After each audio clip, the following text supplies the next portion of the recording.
starting out, I've got this kind of rough sketch of how big I want it to be.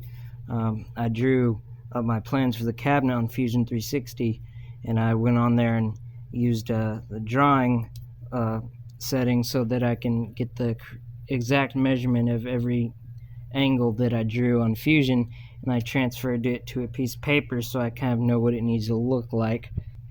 So first of all, this cove here, from this point of the cove to this point of the cove, which is this line here, that's 2 inches. And it's also the same from this cove's line to this cove's point is also 2 inches, so it's 2-inch square right here. And then I built around that square, so right here I'm going to have 1 inch down.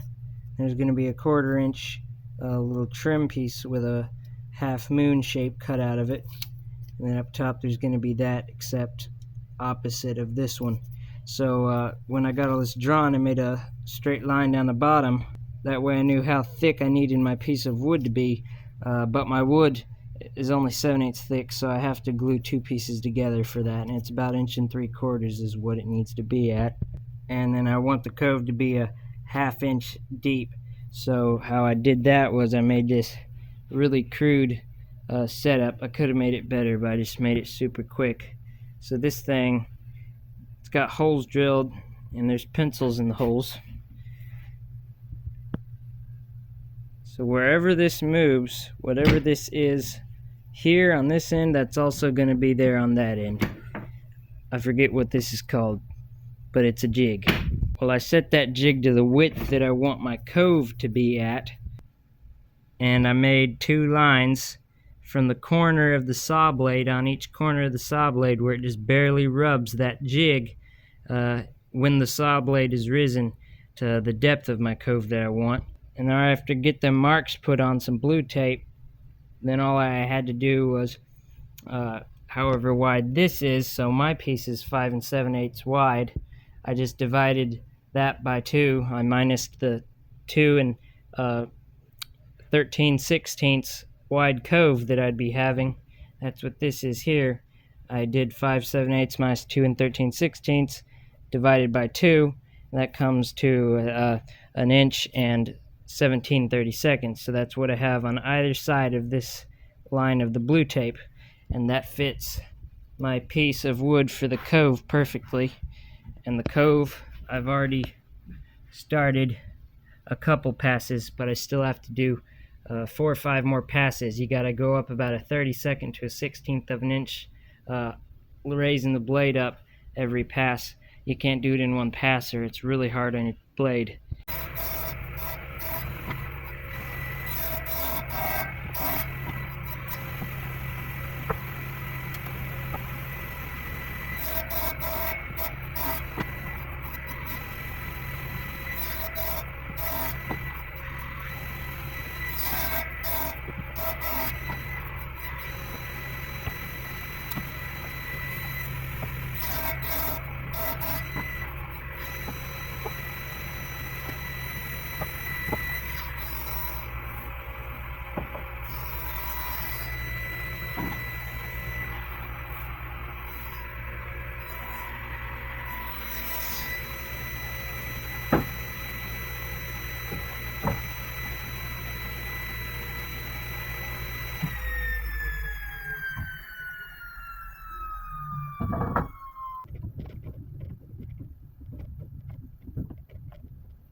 Alright, so after I set the table saw to a 45, I cut this side and this side off. This side's 1 1/4 inches from that corner of the cove to the bottom.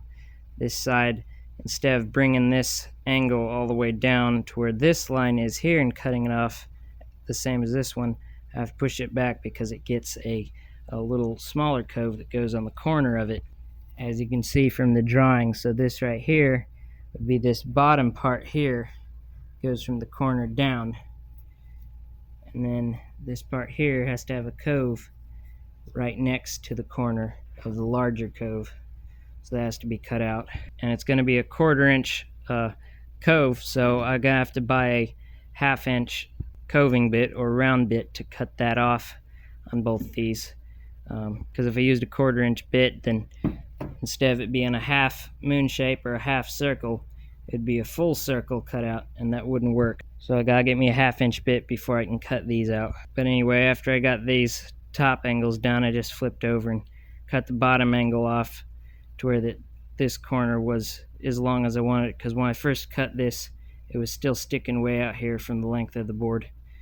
And then this top one didn't really matter because the cabinet starts right here, and from here up is cabinet, so whatever's left here is just going to be underneath the cabinet for support, so it didn't really matter what this bottom cut here was. But yeah, that's how it's going to look, sitting like that. And then there'll be a cabinet, start 1/4 inch back from this side, go down, and then on top of this, from right here up, will be a cabinet.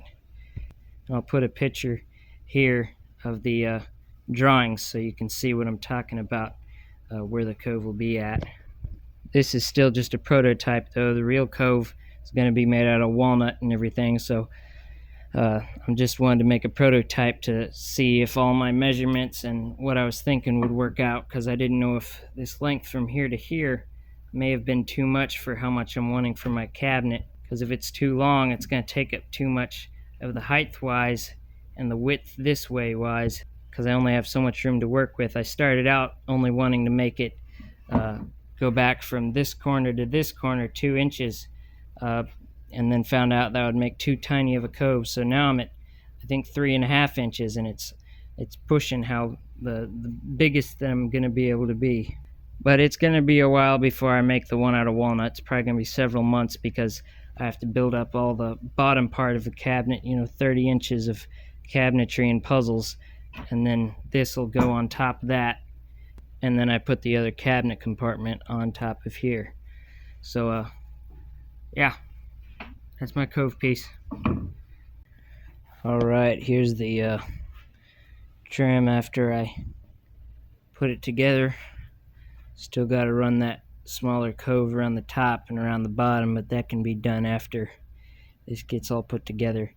And after thinking about it, I think I'll do it afterwards on the real thing too, because it'll be a lot easier to line up that cove if I cut it when the pieces are already put together. Because if I cut that second cove at the top, well, that's just another profile that I've got to match up when I glue the two pieces together. So, but it looks good.